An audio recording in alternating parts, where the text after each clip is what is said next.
Tonight, several developing stories as we come on the air. Officials extend the flood watch to millions in South Florida as families struggle to pick up the pieces. Record heat builds across the country and moves east, millions already feeling the impact. And Princess Catherine returns to the spotlight in royal fashion. First, more than 4 million people still under a flood watch from Miami to Fort Lauderdale. Local authorities pumping trillions of gallons of water out of neighborhoods. More than 200 rescues reported. And across the country, another threat. As the heat dome rapidly spreads from the southwest, Phoenix hasn't had a day below 100 degrees since late May. Records about to fall from coast to coast, with the Northeast bracing for its first taste of brutal heat. Our weather team tracking it all.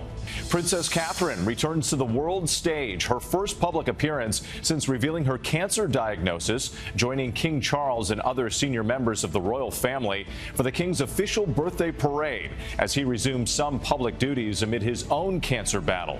What we're learning about what's next for the royals. The terrifying ride, dozens of people trapped upside down at an amusement park in Oregon. How first responders were able to get them to safety after nearly 30 minutes. Overseas in Gaza, the deadliest day for the IDF in months. At least 8 soldiers killed, according to the IDF. The new video showing the dramatic rescue of one of the hostages as tens of thousands take to the streets to protest against the government. The largest demonstration since October 7th. Tom Sufi Burridge standing by in Tel Aviv. Former President Trump in Michigan hoping to turn the state red, the key battleground that went blue in 2020. As President Biden courts big donors in Hollywood. Mary Alice Parks on the campaign trail. Here in New York, the urgent manhunt for a suspect in what police describe as the brutal assault of a 13-year-old girl. Teams of officers scouring a 240-acre park. And America Strong tonight, the amazing foster mom and the dozens of lives she's changed over her 40-plus years on the job. From ABC News World Headquarters in New York, this is World News Tonight. Good evening. It's great to have you with us on this Saturday. I'm Whit Johnson. We begin tonight with the relentless rain devastating South Florida. Millions still under a flood watch and the brutal heat wave on the move, starting in the southwest, but soon to sweep across much of the country. Florida's governor declaring a state of emergency, crews using pumps to drain flooded neighborhoods. More than 2 feet of rain fell in some areas, trapping drivers and making roads impassable. And the excessive heat warnings in parts of the southwest, that blistering heat wave now threatening the Midwest and the Northeast. And it could lead to a record-breaking stretch of heat for dozens of cities. We'll have the timing and the forecast in just a moment. But first, ABC's Faith Abubey leads us off from Florida again tonight. Tonight, more than 4 million people still under flood watch in South Florida. The area only now emerging from the nightmare of days of relentless rains. More than 200 rescues from floodwaters this week, according to local reports. Mickerson Dorsonville says this was the worst flooding he's seen in his North Miami community in 14 years. And this was just rain. This wasn't the hurricane, and rain caused all this trouble. Over 2 feet of rain falling just this week. Storm drains overwhelmed the water with little to no place to drain off. And crews have been out across the city in vehicles just like this one with a bypass pump, draining water out of flooded neighborhoods through these catch basins and redirecting them elsewhere where they can flow into the main waterways. This Florida landlord says his home was inundated during the storms. We were taking water from 5 p.m. to 11 p.m. Florida Governor Ron DeSantis saying over 12 trillion gallons of water had already been pumped away, pointing to extensive land development in the region contributing to the flooding there. If you compare 50 to 100 years ago to now, as you say, there's just a lot more that's been developed. So there's a lot more effects that this type of an event can have, given how Florida has grown. And the rain has let up here. Just hours ago, this road was completely flooded all the way down. The water has significantly receded. Residents here are looking forward to that flood watch expiring tonight. And meteorologists say this was a 25-year event, meaning only a 4% chance of a storm like this in any given year. Whit. Truly has been relentless. Faith Abubey, thank you. Let's get right to ABC meteorologist Samara Theodore. And Samara, as the rain moves out, the dangerous heat is moving in across the country. That's correct, Whit. Now, we know in the Southwest they've been roasting now for a couple of weeks down there. Phoenix, Tucson set to hit triple digits once again on Sunday, even places like El Paso. As we take a look, this heat starts to expand towards the east. So 95 degrees in Atlanta Sunday afternoon, finishing your weekend farther north in the low to mid 90s. This heat dome then moves into the northeast. So places like Boston will hit 92 degrees on Tuesday. Meanwhile, Chicago pretty close to 100 by Monday afternoon, even in New York City, ending off the week in the mid-90s. As a result of this heat, many National Weather Service offices stretching from Pittsburgh, Pennsylvania, down to Charleston, West Virginia, have issued an excessive heat watch. Now, Monday through Friday, every single day next week, Pittsburgh could break a daily record high, with these temperatures really shooting in the upper 90s to around 100 degrees. Whit? We know you'll be tracking it all tomorrow on GMA. Samara, thank you so much. To England now, and the royal birthday bash featuring the return of Princess Kate, making her first public appearance in months since her cancer diagnosis. The princess joining other senior royals for King Charles' official birthday parade, a family display of unity as the king also battles cancer. ABC's Lama Hasan reporting from Buckingham Palace. A long-awaited royal return. The Princess of Wales making her first public appearance since revealing her stunning cancer diagnosis in March. Catherine joining in on all the military pomp and pageantry and trooping the colour. The King's official birthday parade, supporting her father-in-law, King Charles, who is also undergoing treatment for an unspecified cancer. Wearing a white dress and hat, Catherine riding in an enclosed coach with her 3 children, Prince George, Princess Charlotte and Prince Louis. Watching the marching band below, capping the day off on Buckingham Palace's balcony, the Royal Air Force flying past. A family affair and show of unity one day after the princess released this photo and wrote an honest and heartfelt statement about her health, the good days and bad days, the ups and downs of chemotherapy, saying she is not out of the woods yet. Her treatment is still ongoing. She's very much paving the way for her attending public events this summer. She's put it out there very openly that that's what she hopes to do. However, it all has to be taken alongside the idea that she can only do what she feels well enough to do, and that's what she's also made very clear. Lama Hasan joining us from outside Buckingham Palace. And Lama, we know there's been a lot of speculation about the princess's health, but what more are you learning about any future appearances? It was uplifting for the public to see the princess and the king on that balcony behind me, in a hugely significant moment for the family after a period of such uncertainty. But the palace has been very clear that this is not a return to normal duties for the princess, and we don't know when we will see her again. They have not announced any future engagements for her.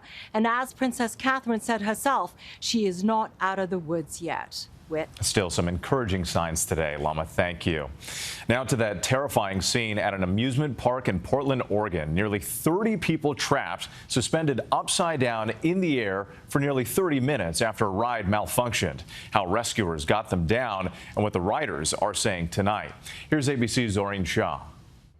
Tonight, the dramatic video showing the race to rescue 28 riders hanging upside down 100 feet in the air at a Portland amusement park. I was terrified. I didn't think I was going to live to see right now. Tense moments on Friday afternoon as emergency responders worked to free terrified parkgoers trapped aboard the malfunctioning Atmosphere ride at Oaks Park, one of the oldest amusement parks in the country.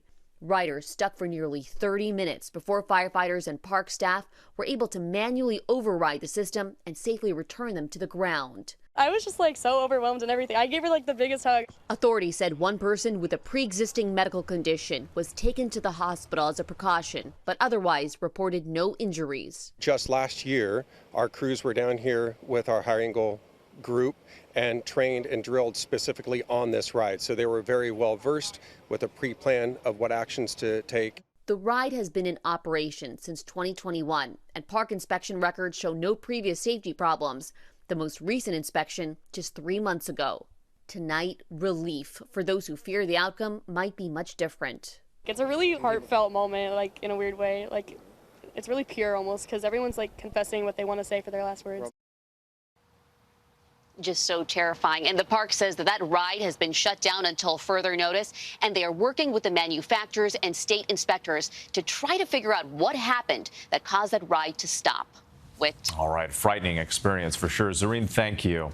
Overseas now, and one of the deadliest days for Israeli forces since the war began. Israel saying 8 soldiers were killed in southern Gaza. Let's get right to ABC's Tom Sufi Burridge in Tel Aviv. And Tom, what is Israel saying about this attack? Yeah, we're on one of the deadliest days of the war for Israel. Prime Minister Netanyahu calling the cost heavy, but vowing to fight on. The IDF saying 8 of its soldiers were killed when Hamas hit an armoured vehicle in Rafah in southern Gaza, with the Gaza Health Ministry now saying 37,000 Palestinians have died in the war. It comes as Israeli police released new video of the moment Israeli commandos rescued Noah Argamani last weekend, the 26-year-old taken by Hamas from the Nova Music Festival on October 7th. And we've just got back from what organisers are calling the biggest protest in Tel Aviv since the war in Gaza began. Tens of thousands rallying for the hostages and against the Israeli government. Lee Siegel, brother of American hostage Keith Siegel, telling us the war is only bringing death and destruction, demanding Netanyahu bring Keith and the other remaining 120 hostages home. Tom Sufi Burridge with those new details tonight. Thank you.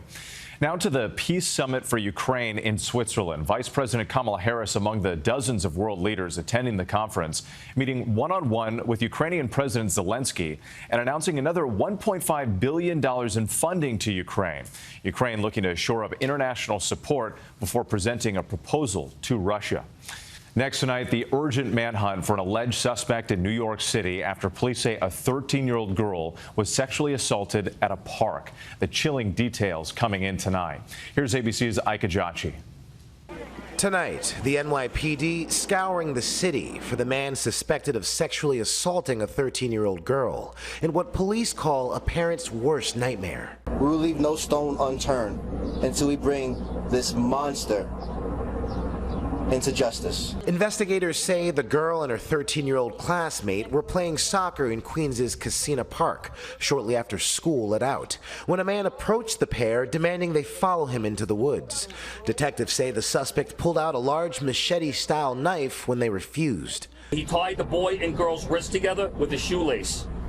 The perpetrator then sexually assaulted the 13-year-old girl. The suspect telling the victims to wait for 20 minutes, then running away with their cell phones, according to police. The teens returning to school to report the alleged attack and were taken to the hospital in stable condition. Police described the suspect as a man in his 20s, about 5'5", with short curly hair, braces on his teeth, and a heavy accent. Authorities saying he has a distinctive large tattoo of a boar or bull with red eyes on his chest. The shoelace and water bottle found at the crime scene now undergoing forensic testing. As a girl, I feel so unsafe going anywhere. This is a massive manhunt currently underway. A swarming number of police officers and 2 drone teams right behind me, not only on the perimeter, but inside this big 240-acre park. Now, the NYPD asking the public for help, offering a $10,000 reward for any information leading to the arrest of the suspect. Ike Ajachi for us. Thank you.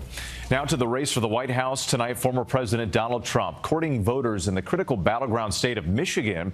The possible vice presidential candidates auditioning for the job tonight, and President Joe Biden holding a star-studded fundraiser in Los Angeles.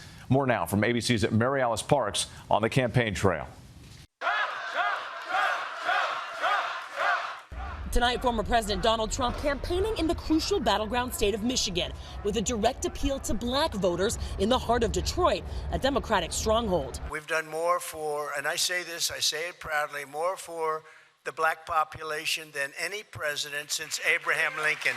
2 leading black conservatives, Dr. Ben Carson and Florida Congressman Byron Donalds, both in attendance and on the short list of Trump's potential running mates. You know, Byron Donalds is an incredible guy. Incredible guy. And I noticed he happens to be on the list of potential vice presidents. Would anybody like to see him as a vice president? In 2020, President Joe Biden beat Trump in Michigan by over 150,000 votes, winning huge margins in cities like Detroit, backed strongly by voters of color. Across the country, over 90% of black voters choosing Biden in the last election. Now, the Trump campaign very aware any shift in those numbers could decide this year's race. 538's polling average showing Trump and Biden nearly tied in Michigan as of this month, with Trump enjoying the slightest edge. And later tonight, Trump is scheduled to speak at a convention across town, hosted by far-right activist Charlie Kirk. Under my leadership, we created 500,000 manufacturing jobs in 3 short years. Remember, Biden and Obama would go around saying, we can't manufacture here anymore. That's because we had stupid people leading our country. Now, the Biden team put out a statement today blasting Trump for what they called a lifetime of disrespecting black voters and for entering politics by spreading, quote, racist conspiracy theories about Barack Obama. Now, President Biden will actually be with Obama tonight at a fundraiser in California. This is a star-studded event with a lot of Hollywood A-listers. Mary Alice Parks on the campaign trail for us. Thanks so much. And tune into This Week tomorrow morning. Jonathan Karl has exclusive interviews with Senator Tim Scott and Treasury Secretary Janet Yellen. And there is still much more ahead on World News Tonight this Saturday. Major League Baseball benches a man considered one of its best umpires accused of gambling. And the big announcement from NBA great turned broadcaster Charles Barkley, what's not ahead in his future. Next tonight, Major League Baseball announcing that it's disciplined an umpire for allegedly violating the league's gambling rules. Pat Hoberg is appealing the decision, and according to ESPN sources, he's denied betting on baseball. Hoberg is widely considered the best ball strike umpire in the league, but he has not been on the field this season. When we come back, the big announcement from NBA great Charles Barkley. To the index now, the summer travel season is kicking into high gear. On Friday, the TSA screening nearly 3 million passengers on its second busiest travel day ever. The agency telling everyone to arrive at airports early. The TSA expects to hit the 3 million mark for a single day at some point this summer. With less than 2 months to go until the Paris Olympics, there are renewed health concerns tonight about the Seine River. According to a monitoring group, recent tests of the river found unsafe elevated levels of E. coli. The report coming one day after the IOC said the river was safe. The final decision on safety rests with the governing bodies of individual events. NBA great Charles Barkley says he's retiring again, this time from television. Barkley saying the 2024 to 2025 season will be his last. He's been on the air for more than 2 decades. Barkley played 16 years in the NBA and is considered one of the greatest power forwards in league history. When we come back, the amazing foster mom and the difference she's made in so many lives.